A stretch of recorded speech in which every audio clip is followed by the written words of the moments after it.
Question हमारे पास जून 2015 का question है, जिसमें आपके पास बेसिकली वीक मैक्सिमम मिनिमम और स्ट्रॉन्ग मैक्सिमम मिनिमम के बारे में पूछा हुआ है। जैसे आप वन वेरिएबल में local minimum maxima, global minimum maxima को स्टडी करते हैं, वैसे ही आपको यहाँ भी वीक मिनिमा लोकल की जगह आपके पास और ग्लोबल मिनिमम की जगह आप स्ट्रॉन्ग मिनिमम वर्ड यूज करते हैं।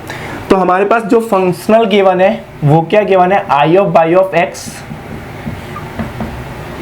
0 to alpha y dash square minus y square into d x, ये मिलेगा आपके पास।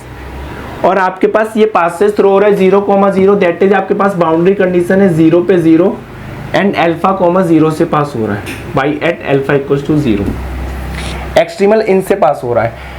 तो यहाँ से जब आप मैक्सिमम मिनिमम चेक करते हैं तो आपके पास यहाँ से एफ ऑफ एक्स को बाई एंड बाई डैश क्या मिलेगा, by dash square minus y square. तो आप एफ बाई डैश फाइंड करेंगे तो वो 2 बाई डैश मिलेगा, F by dash again find करेंगे तो वो 2 मिलेगा। तो वो आपके पास किसी भी एक्सट्रीमल पे डिपेंड नहीं है, दैट्स वाई हमारे पास जो मिलने वाला है वो वीक मिनिमम स्ट्रॉन्ग मिनिमम मिलेगा। तो स्ट्रॉन्ग मिनिमम है आपके पास तो वीक मिनिमम भी मिलेगा। तो यहाँ से हमें पता है कि जो भी एक्सट्रीमल आप ऑब्टेन करेंगे वो गिवन फंक्शनल को मिनिमाइज करेगा। और जो मिनिमम वैल्यू फाइंड करने के लिए जैसे आप क्रिटिकल पॉइंट को फंक्शन में पुट करते हैं, सेम प्रोसेस यहाँ आप करेंगे कि एक्सट्रीमल को आप गिवन फंक्शनल में पुट करेंगे और इस इंटीग्रेशन को सॉल्व करेंगे और जो वैल्यू मिलती है दैट इज आपके पास मिनिमम वैल्यू। अब आपके पास यहाँ एक्सट्रीमल फाइंड करेंगे with the help of Euler Lagrange equation. वो क्या है, del f over del y minus derivative of del f over del y dash equals to 0, ये मिलेगी। आपके पास del f over del y क्या मिलेगा, -2 बाई माइनस डेरिवेटिव ऑफ आपके पास del f over del y dash क्या है 2 y dash equals to 0। 2 throughout common है तो आपके पास minus y double dash equals to 0, that is y double dash plus y equals to 0। आपके पास क्या मिलने वाला है, y of x equals to C1 cos x plus C2 sin x। आपके पास बाई एट 0 पे 0 गिवन है तो यानी कि ये 0 हो जाएगा, cos 0 की वैल्यू 1, तो C1 आपके पास क्या मिलेगा 0। अब बाई एट x आपके पास क्या है C2 sin x। अब हमारे पास एक्सट्रीमल तभी एग्जिस्ट करेगा, आपके पास पूछा है कि अल्फा लेस देन पाई होगा या अल्फा ग्रेटर देन पाई होगा, यानी कि अल्फा लेस देन पाई के लिए स्ट्रॉन्ग मिनिमम मिलेगा या अल्फा ग्रेटर देन पाई के लिए स्ट्रॉन्ग मिनिमम मिलेगा।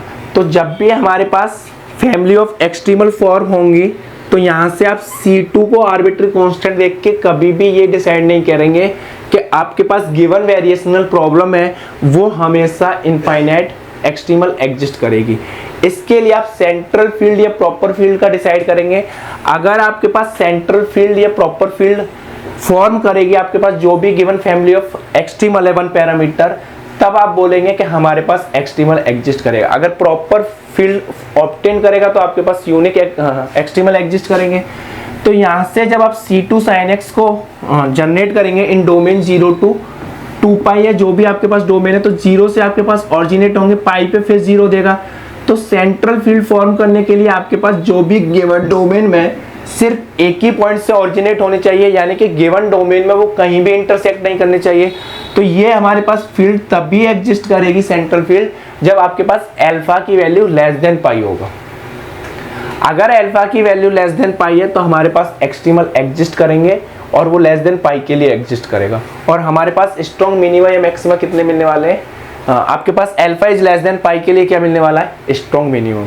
जब स्ट्रॉन्ग मिनिमम मिलेगा तो आपके पास वीक मिनिमम का भी ऑप्शन ट्रू होगा। तो जब भी पार्ट सी में अगर आपके पास स्ट्रॉन्ग मिनिमम है तो वीक मिनिमम भी होगा। तो answer is A and B remaining are false.